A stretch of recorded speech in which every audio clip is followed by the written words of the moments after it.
Hello everyone. So today we are going to work on how to show the health bar over these characters when I hover my crosshair over these targets. So here, as you can see, if I target this character, health bar appears over that, and if I hover over this character, health bar appears over there.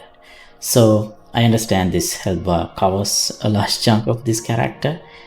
So maybe later on when we implement the actual range attack, we might change the camera angle or maybe zoom in a little bit, or we might change the size of the health bar, but for now I just want to get this health bar to work. So yeah, this is what we are going to work on today.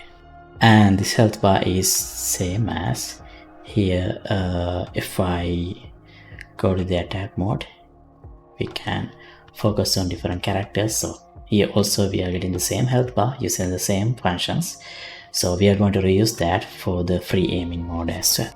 So before we get started, here is the full playlist of this series. Everything is explained from scratch and implemented. You can follow those episodes and implement everything by yourself, and you can download the project files of the full project from my Patreon page.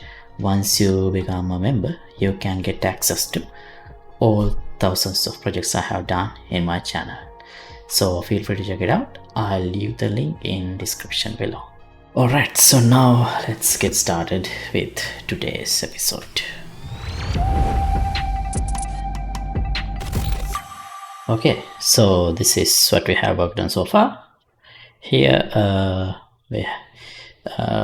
if I go to attack, now you see, we can see the health bar of the currently targeted actor.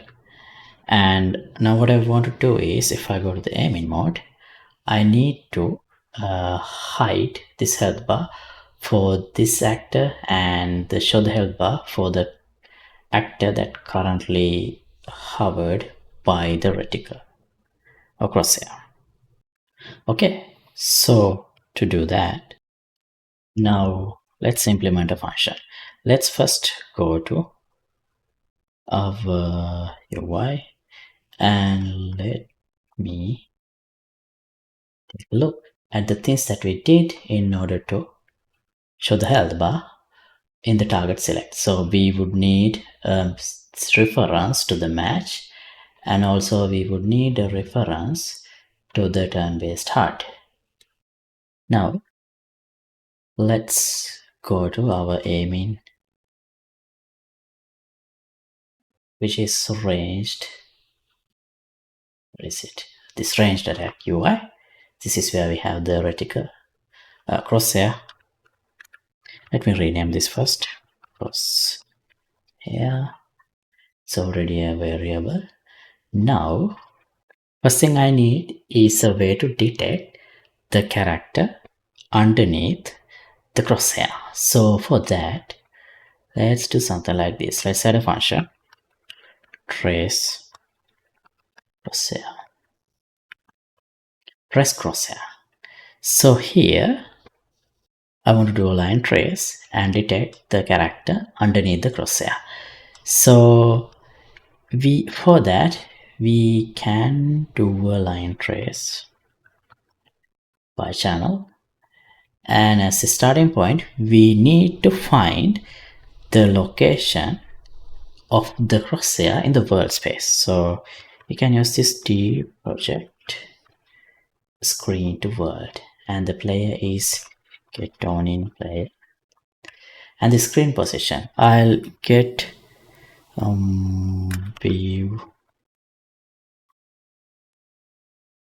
world size and multiply this by 0.5 because we need the middle point. Crosshair will always be in the mid of the screen. So this is going to be the starting point, and end point is some point along this direction. So I'll multiply this direction with the large enough value. Let's say like, I don't know, 50,000 should be large enough, and that's the end. Okay, now I don't want to trace the current player that wouldn't happen anyway because, well, just to be safe, let's make an array on pawn, play a pawn. I'll do that too. Okay, now if we get a hit, oh, not multi-trace. I need a line trace by channel. Okay.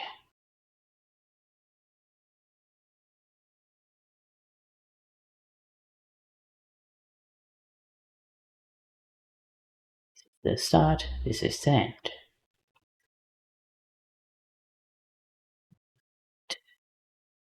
So here, let me break this and print the name of the actor that we currently hit. So this trace I will do as long as we are in the aiming mode. So that means on activated.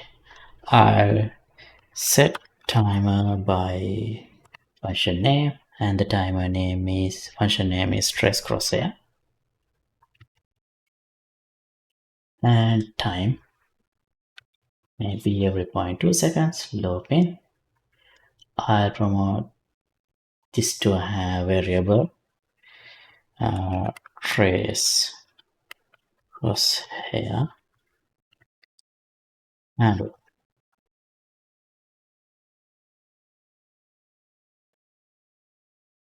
on deactivated, I'll add the call to the parent just in case and clear this timer.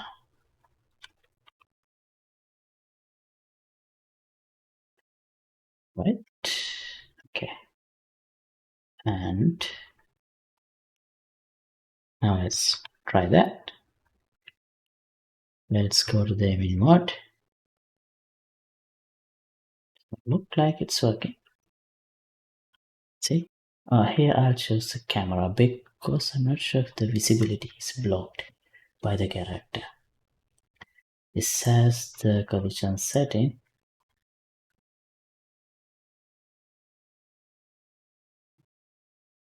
Capsule on, and yeah, it's ignoring the visibility. So let's choose the camera and test again. LT. Still no. Why is that? Is the trace working? Let's see. Oh, it does. Oh, right. I have disabled screen messages. Let's enable all screen messages.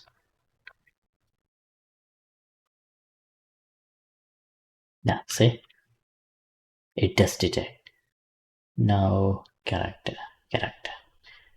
Okay, so it is working. Good. Now the next step is here. So on this character that we currently hit, we need to show the health bar. So to show the health bar, we just like here, we would need a reference to the match HUD. So let's try this method. Instead of going through getting the HUD and casting it to a turn-based HUD and getting the match HUD without doing any of that, let's try get widget and widget. There should be some function to get a widget of class. Oh. Okay, this one. Get all widget of class, and here I'll choose match HUD. Is there a version of this that gives the first one? Get.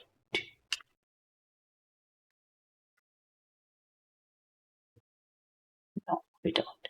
Okay, that's fine.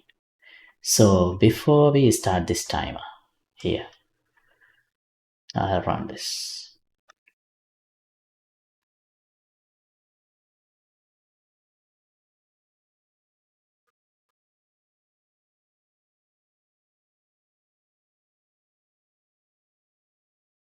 is not empty. If it is not empty, I'll get the first one. Let's promote to a variable mesh height. This is from the type mesh height, yeah. Okay, and then now that we have a reference to the mesh height here, so I need to make sure this is a CLM based character. So either we can set up an interface or do a casting. So but casting is fast actually here if fast access to loaded object. So CLM base character is already loaded, so casting should be fine here to CLM base. But this does make a hard reference. If you want to avoid that, maybe you can set up an interface, but in this instance I'm just gonna go with a base character, and this is only happening while we are in the aiming mode, and also it's on a timer, not in the tick.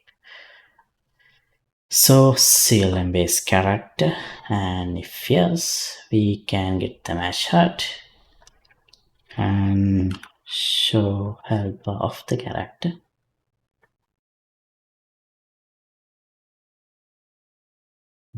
Do this. Now let's see. Let's go to the aiming mode. It's not working. Let's check again. Alright, so this is not running. That would mean this function is not working. Top level only, or maybe let's remove that. And let's add a debug point here to make sure that we do move past that. Oh yeah, see, it's working already. Why did the debug point didn't hit? Oh, anyway, doesn't matter, it's working. So as you see, it does show the health bar, but it's not removing the previously selected character. So let's do something like this here. Base character, let's promote this to a variable targeted character.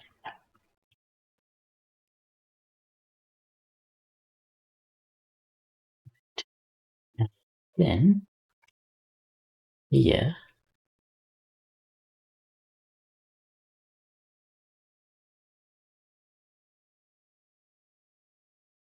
if we don't get a hit, let's get the target character to validated get and the match height, remove the bar of the character and set targeted character to nothing. Clear the reference. And also here, if this is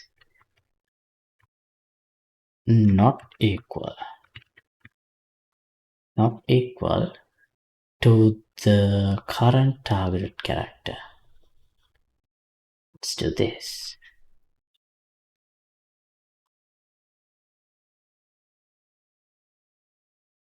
We need to do this, but before that we need to clear the health bar of current target. So let's collapse this to a macro. So we would need an exit.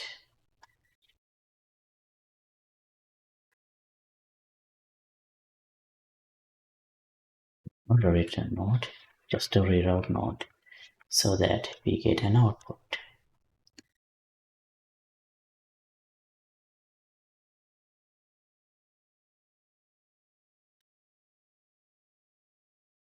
like this.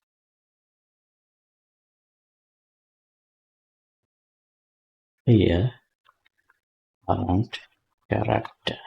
No, clear current target. And we can, no need of this now. We can reuse it here.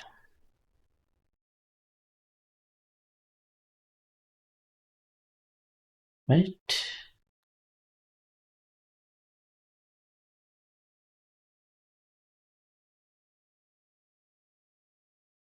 Okay. Now let's see.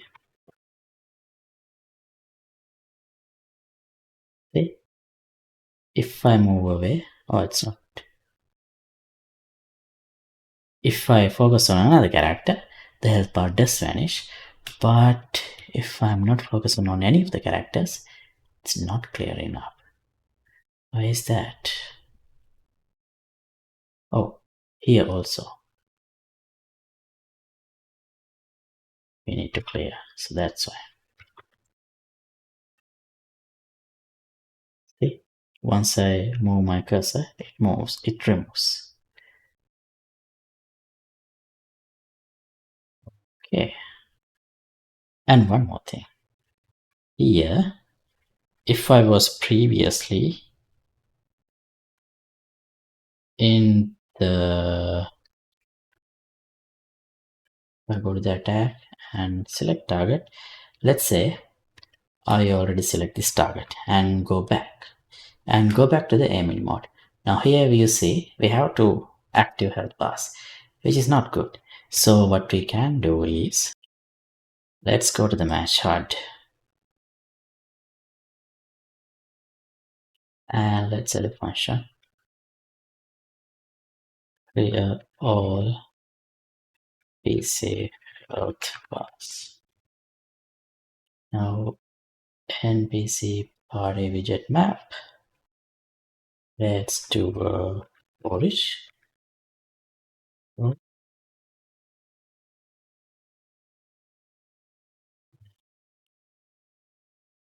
Do this.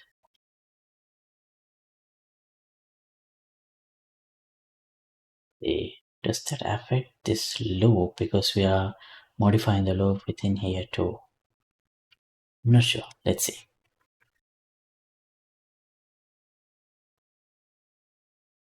Okay. Go back. Go to aiming. Oh, we didn't call that anywhere. So when we go to the ranged attack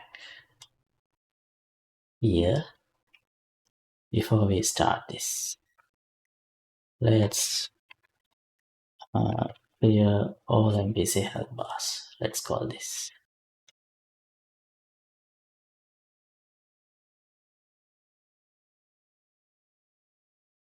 Let's run that test case again. Go back.